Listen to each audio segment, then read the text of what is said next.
for the most skeptical of individuals out there that say, oh, I don't believe in chiropractic, chiropractic's voodoo, it's crazy. I'm showing you there's a lot of technique involved in this.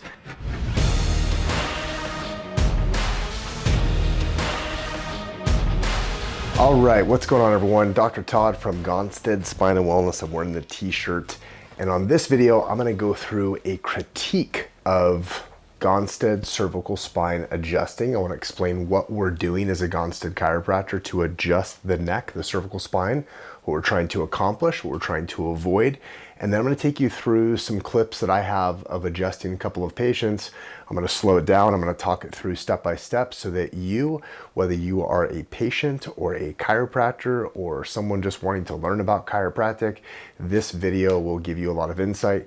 You probably see lots of videos on YouTube and various platforms showing neck cracking and showing twisting and pulling, all this crazy looking stuff. And I'm gonna show you what a specific chiropractic Gonstead adjustment is and what we're trying to do. I'm going to do this without bad-mouthing anyone else whatsoever. I'm going to talk all about the positive. I'm going to get technical with this so that, like I said, doctors or patients or lay people out there alike will hopefully appreciate and benefit from this video. Before we get rolling, we serve two audiences. One is the public, patients out there that want to learn about health and wellness, whether they want to come in and see us in our clinic here in Meridian, Idaho, or they just want to get more information. And the second audience is chiropractors. We teach chiropractors how to put functional movement and corrective exercise into your chiropractic practice. Check out movenowyou.com for that. You'll see those links down below respectively. Make sure you like, comment, subscribe to our channel if you haven't already. Add some comments below. Let us know that you like this video or you hate this video or what you want to see in the future. Give us some feedback. We're making this for you. So let's get rolling. Okay, first video we have here, this is Jenna. Let's see. All right, that was quick. Let's do that again. This is taken from a video that we already did, but I'm gonna slow this down. Hold on one second. Half speed, okay, ready? All right, now let's talk about that. Let's talk about what we're doing. So this hand right over here is the vector of thrust. So what does that mean? Let me pick up the spine. So see the spine here?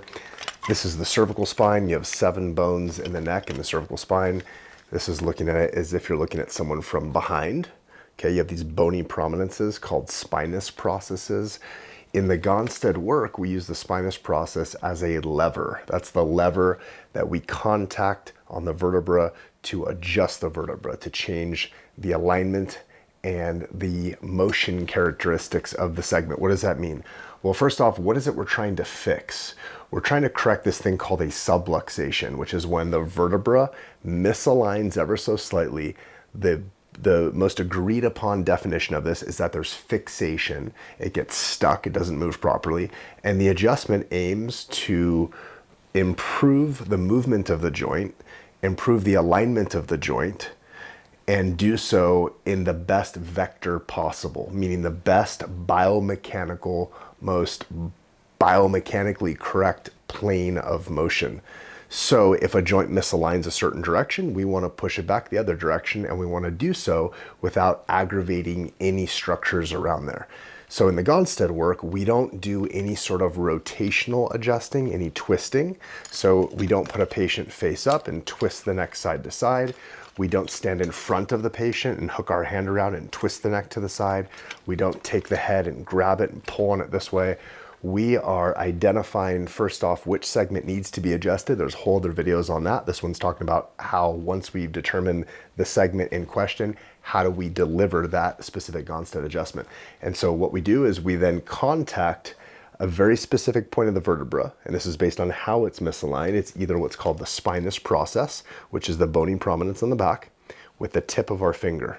So the very tip of the finger of the hand. And the goal is not just pushing the bone forward. The goal is not to rotate the segment and turn it to the side.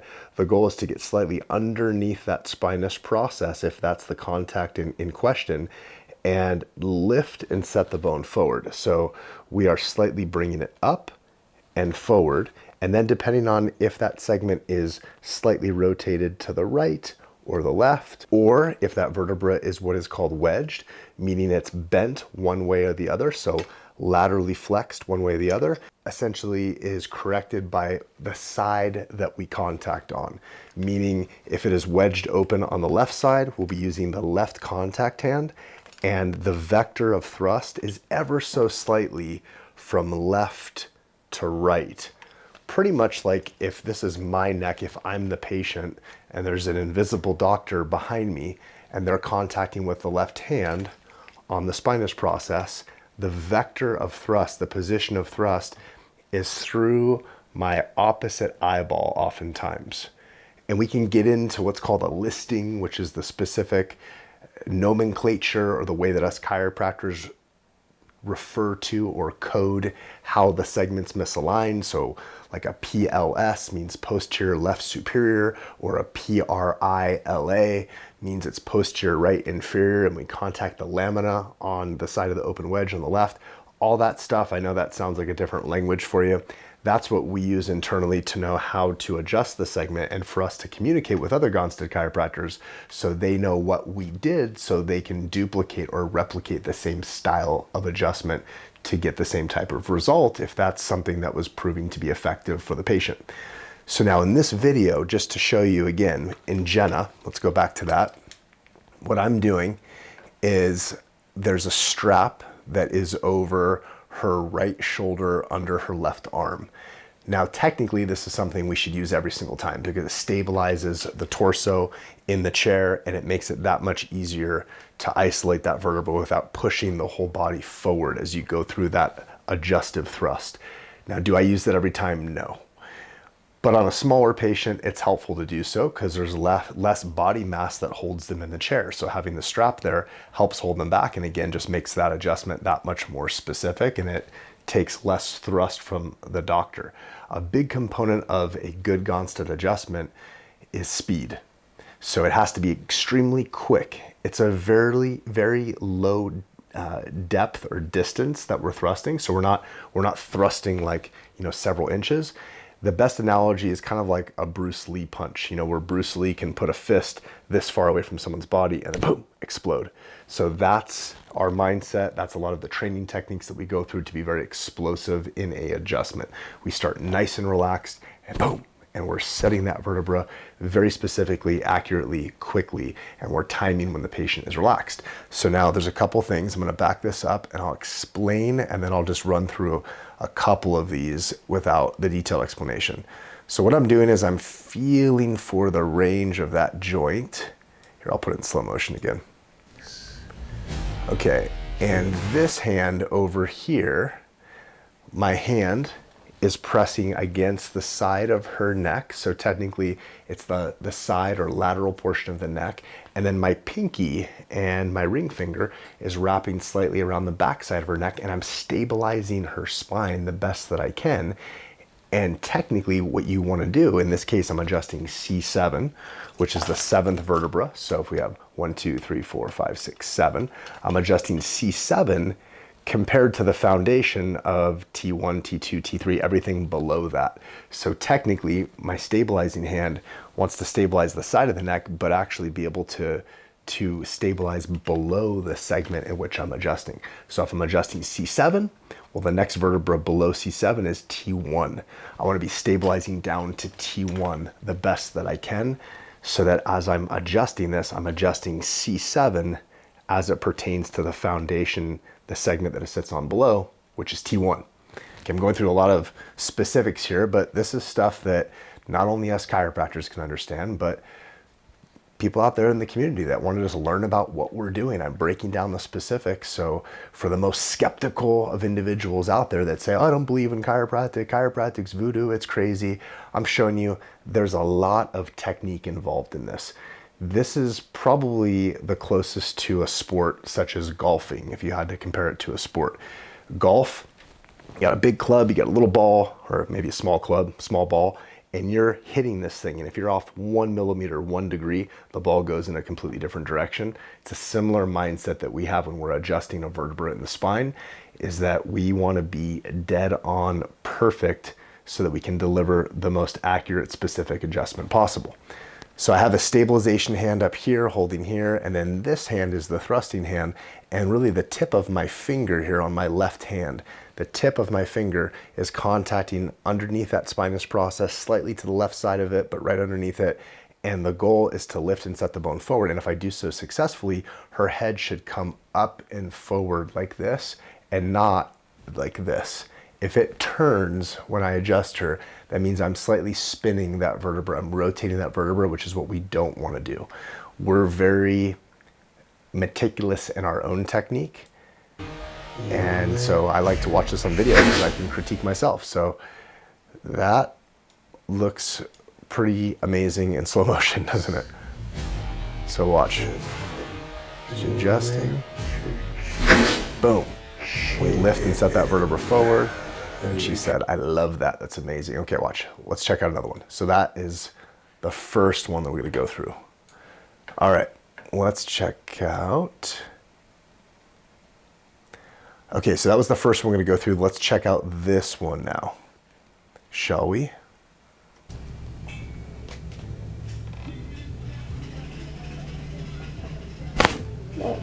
All right, let's back that up a little bit, frame by frame. So she's a lot more flexible, and something that a lot of us chiropractors will do and will catch ourselves doing as we're learning this technique is that when someone's more flexible, we feel like we need to bend them further over and we need to feed into the joint further and further. There's some truth to that, but really we need to stabilize more firmly, and the thrust needs to be even that much quicker and accurate. So in this case, my forearm, which is out here, okay, technically I'd like my forearm to be back more like I'm shooting pool, but this is the position I ended up getting in with this patient. Now, with that said, I'm still mindful that the thrust is still coming forward. I'm not gonna turn her head clockwise when I adjust her. It should come straight forward. Her nose should tip up. So let's just see that in slow motion.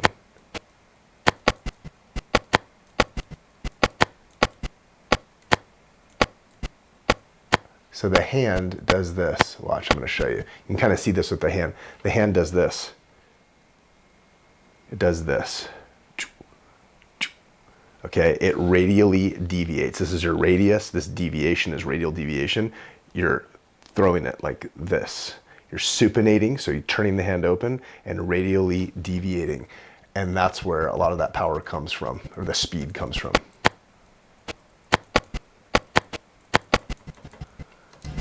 There we go. Next. Alright, good.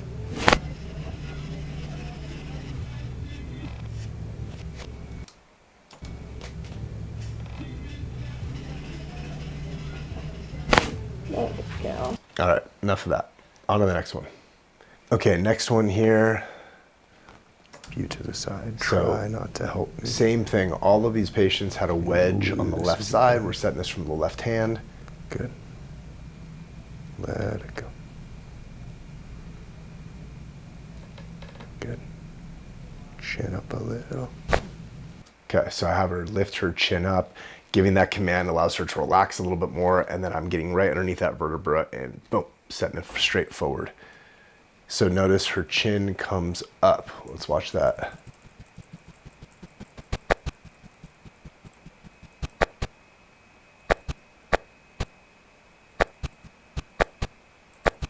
And really, I'm showing you all these flexible females that are some of the hardest necks to adjust in the most clean fashion. Let's watch this one more time. And up a little. So it's a flick, bringing it forward, and Nice. You did good. big smile. All right, next one. Put your feet out in front of you. Okay, so this one.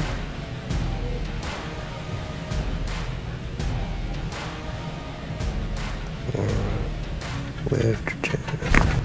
So with this, same thing, I'm telling them, lift your chin.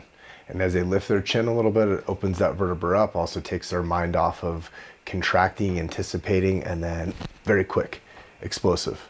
It's a light contact right before we deliver that adjustment, and we're trying to sense when the patient is most relaxed. This is one of the hardest things to learn when you're learning the Gonstead method as a chiropractor, and it's one of the most frustrating things in the world to try to learn this technique, because while so many of our chiropractic colleagues when we're in school are grasping onto the other adjusting techniques that involve a lot of twisting and rotation, which are typically easier to learn because the patient's laying face up and you're simply turning the head side to side, twisting, shearing the joint. There's less stabilization involved. There's less specificity as far as setting the vertebra forward. So therefore, it's an easier technique to typically learn. And so in chiropractic school, when we want to move bones, because that's what we do as chiropractors, a lot of our colleagues that started learning Gonstead because they heard it was so specific and it was such this awesome technique that had such a great track record from Dr. Gonstead back in the 1920s, they would start practicing and nothing would move and nothing would work, and it would get frustrating and your hand would crumble and your hand was too weak, and patients or other students that were practicing on or family members would say, ow, that hurts, it's uncomfortable. And you have to be able to do that for a year plus of practicing every single day. So our fellow colleagues in chiropractic school donated their bodies to us learning how to actually understand how to give an adjustment. Our families donated their bodies as we were learning. And so someone has to stick with that day after day, grueling. I've played a lot of different sports, done a lot of different skilled activities. Learning how to do a Gonstead seated cervical adjustment is one of the hardest things I ever learned how to do. And then you refine that skill over the years as you practiced. I've practiced now since 2003, so a little over 18 years at the time of this video that I'm making this now. And there's little details that I think about now that I didn't think about when I first started practicing. So anyway, with that said, let's show this again.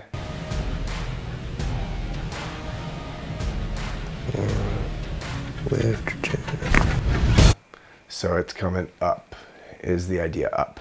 All right, well, that is pretty much a summary of what I wanted to show you covering the Gonstead seated cervical adjustment. Now, the cervical spine can also be adjusted face down. We have some other videos of that we'll cover in another video showing how we do the face down adjustment.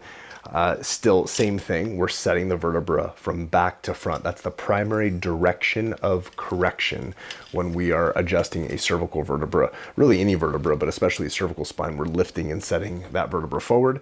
I hope that this brief video that was somewhat detailed at times is helpful for you to understand a little bit better of what goes into the thought process and training and skill set required for a Gonstead chiropractor to be able to give a specific hands-on cervical spine chiropractic adjustment. Comment, let us know what you liked about this video. Let us know what you'd like to see more of, what you didn't like about this video, whatever. Just comment below, let us know what you're thinking so that we have a better idea of content in the future. Again, Dr. Todd from Gonstead Spine and Wellness. When it comes to the health of you and your family, results matter most.